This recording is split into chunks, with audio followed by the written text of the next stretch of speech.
I know that everybody, rightfully so, is in an uproar over Iowa Senator Joni Ernst's comments in her town hall. I'm going to show you the clip in a minute and talk about it, but I want to preface by saying that when I saw it, one phrase ran through my mind, and that is the banality of evil. In a moment, you're going to watch the junior senator from Iowa make a number of completely false claims about SNAP and Medicaid and the reconciliation bill, Trump's big ugly bill. She makes a brazenly false claim that the cuts in the reconciliation bill to SNAP and Medicaid, that those are just corrections.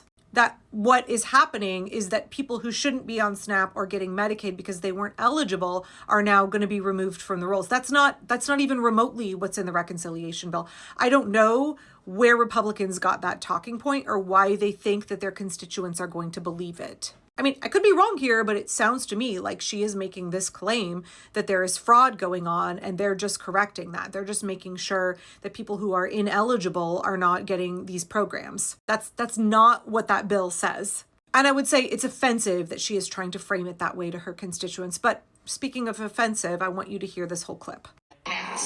So when we're talking about the corrections in this reconciliation bill, again, it's corrections of overpayments and people that have not been eligible for these programs by law as it is currently written. So when you are arguing about illegals that are receiving Medicaid benefits, 1.4 million, they are not eligible. So they will be coming off. So people are not, well, we all are going to die. Don't worry, we're going to get to what Senator Joni Ernst said at the end of that video, but let's take what she said at the beginning first. Once again, this regime is determined to scapegoat immigrants, to blame them for things that they're not doing, in order to justify gutting our entire government and giving giant tax breaks to the super wealthy. So her claim here about the massive $880 billion worth of tax cuts to Medicaid are about taking away Medicaid from illegals who shouldn't have been on it in the first place. So let's look at what Georgetown University has to say about undocumented migrants and Medicaid.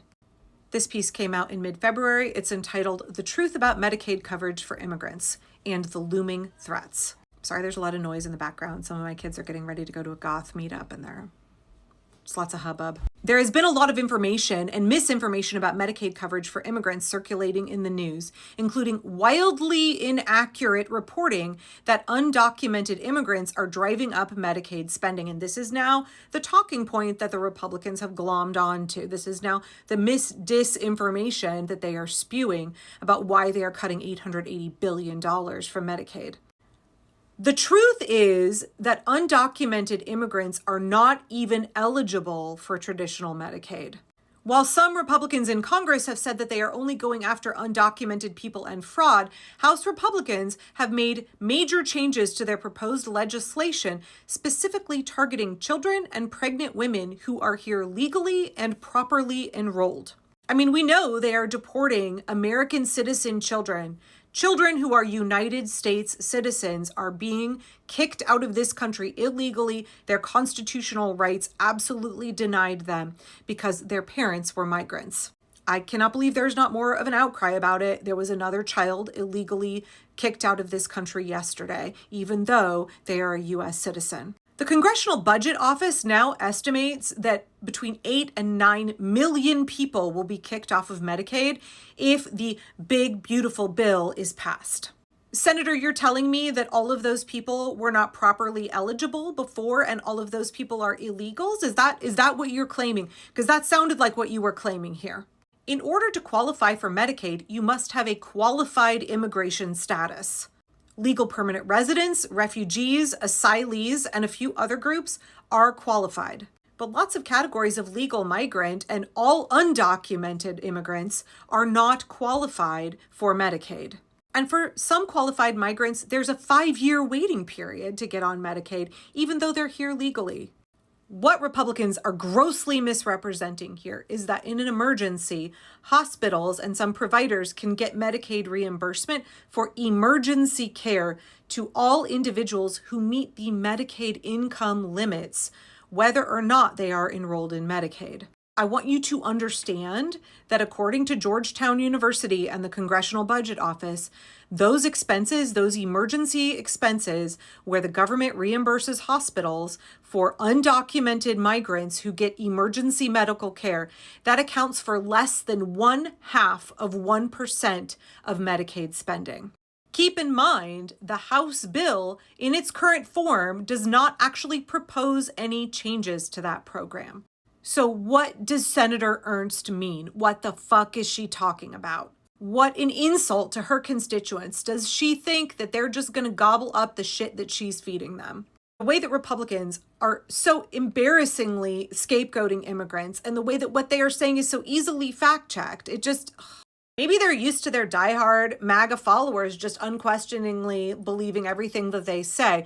But I want to remind you, please remind everybody that you know, in 2025, it is our civic duty to be informed.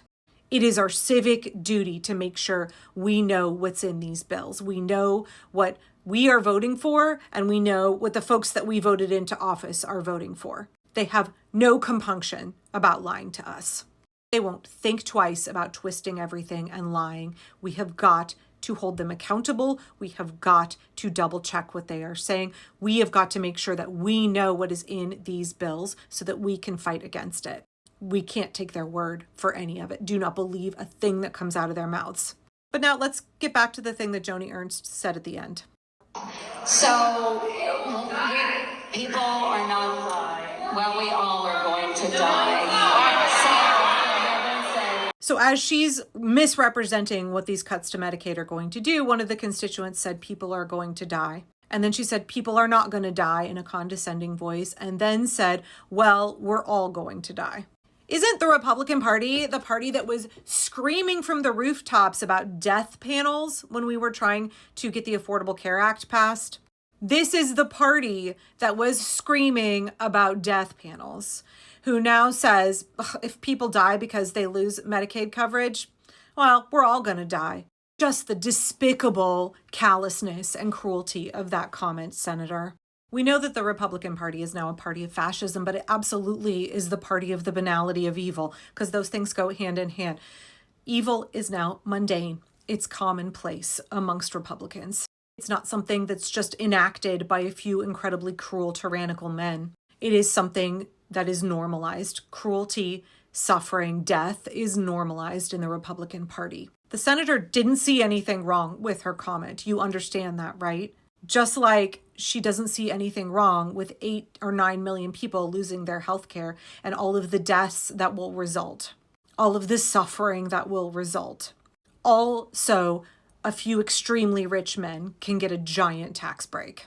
Previously, when I would talk about the concept of the banality of evil and how we can understand it, I would reference the movie Zone of Interest, because I think it's a great example of how evil becomes commonplace. It becomes something completely normalized in the culture. But now I really think the most relevant example of the banality of evil are Republicans in the United States Congress. It's important to note that earlier today, a journalist from the Huffington Post reached out to the senator's office, and a spokesperson responded with a statement that doubled down on the inevitability of death. There was no apology at all. If you are interested in contacting the senator, here is her phone number.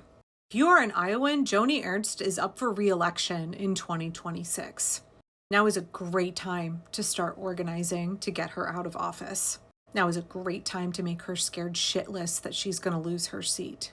Please understand the Republican Party is a party of eugenics. They know that people will die. They know that people will suffer tremendously. The suffering, the cruelty, the death is the point. This is a party of eugenics. Eugenics and fascism go hand in hand.